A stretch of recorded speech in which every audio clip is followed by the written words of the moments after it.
Welcome to a video on structural design and drawing 3.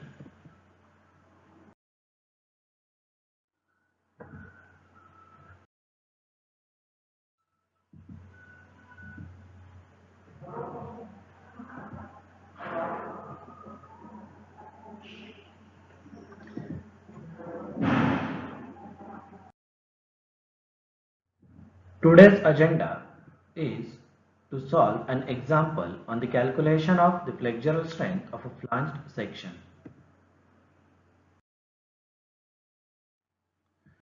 Let us read the problem statement. A pre-tensioned T-section has a flange 1200 mm wide and 150 mm thick. The width and the depth of the web are 300 mm and 1500 mm respectively. The high tensile steel has an area of 4700 mm square and is located at an effective depth of 1600 mm. If the characteristic cube strength of the concrete and the tensile strength of the steel are 40 Newton per mm square and 1600 Newton per mm square respectively, calculate the flexural strength of the T section. This could be a 8 to 10 marks question in your in-semester examination. Let us note down the given data. The area of prestressing steel APS is 4700 mm square. The effective depth D is 1600 mm. The grade of concrete FCK is 40 MPa.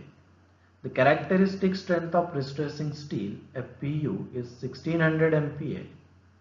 The width of flange BF is 1200 mm. The depth of flange DF is 150 mm. The width of wave BW is 300 mm and the depth of the wave DW is 1500 mm.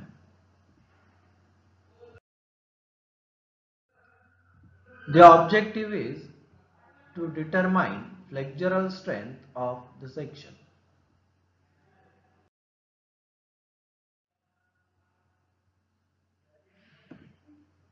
Let us draw the section from the given details.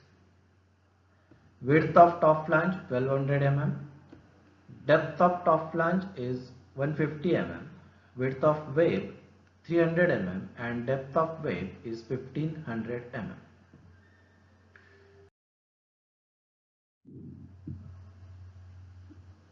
Let us assume that the neutral axis lies within the flange. Therefore, the effective reinforcement ratio would be APS into FPU upon BF into D into FCK. We have considered the width of flange here because we have assumed the neutral axis to lie within the flange. So if you put the values, then the effective reinforcement ratio would be 1400 into 1600 upon 1200 into 1600 into 40. That comes out to be 0.098. Now as we have the effective reinforcement ratio now, let us calculate the depth of the neutral axis and check it with our assumption that the neutral axis lies within the flange. For that, let us refer the table 11 on page 51 of IS 1343-2012. By referring this table, we get the value of XU upon D corresponding to the value of effective reinforcement ratio. So, from the table, we have when effective reinforcement ratio is 0.5, XU upon D is 0.109. And when the effective reinforcement ratio is 0.1, the XU by D value is 0.217. We want the value of XU by D for the effective reinforcement ratio of 0.098. Let us assume it as XU by D and let us interpolate for the required value. So XU by D would be 0.217 minus 0.109 over 0.1 minus 0.05 multiplied by 0.098 minus 0.05 plus 0.109. That would be 0.213. Now that we have the value of xu by d, we can calculate the depth of neutral axis, that is xu. So xu would be 0.218 into effective depths, that is 0.213 into 1600, which is 340.8 mm. Now this value is greater than df, so our assumption that neutral axis lies within the flange is wrong and the neutral axis lies outside the flange.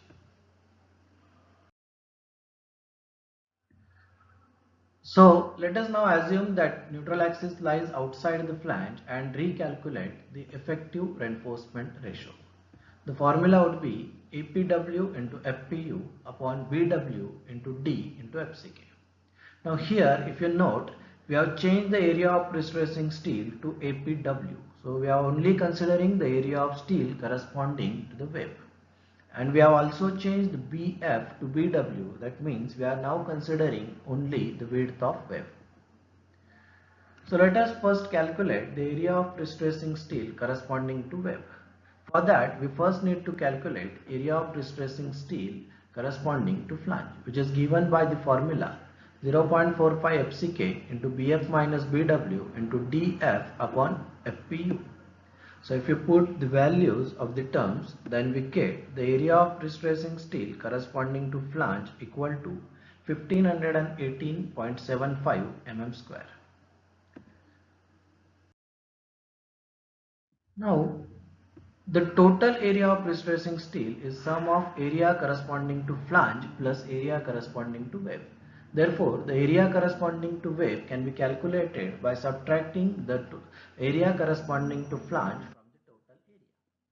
So, the area corresponding to the web is 3181.25 mm square.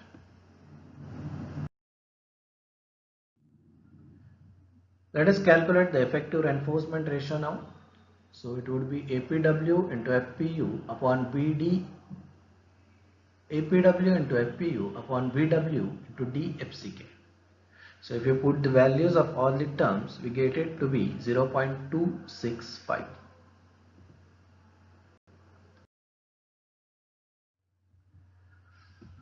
Again, we shall refer to the table 11 on page 51 of IS 1343-2012, and by referring the table, we get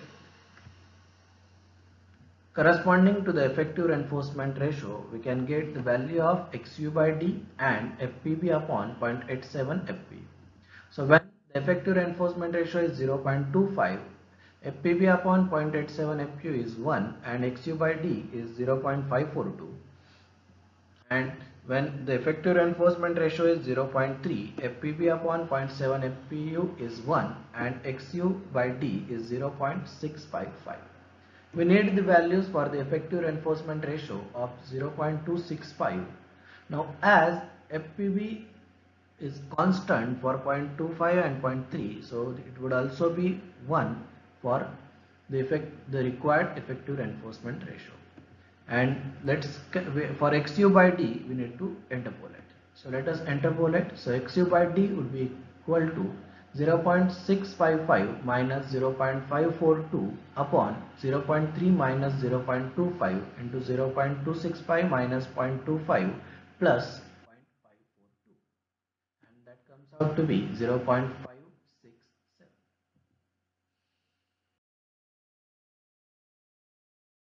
So XU would be 0.567 into the depth of effective depth, so it would be 867.2 mm, which is greater than DF. So our assumption that the neutral axis lies outside the flange is correct. Let us calculate the FPB. So we have the FPB upon 0.87 FPU equal to 1. So FPB is 0.87 FPU, which is 1392 Newton per mm square.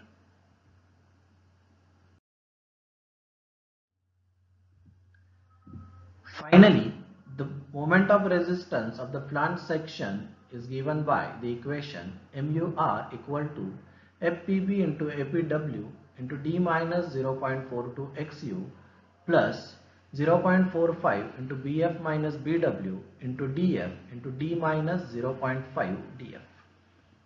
Well, let us put all the values of the terms and we get the moment of resistance as 9178.14 into 10 raised to 6 Newton mm or 9178.14 kilonewton meter. That is the required answer.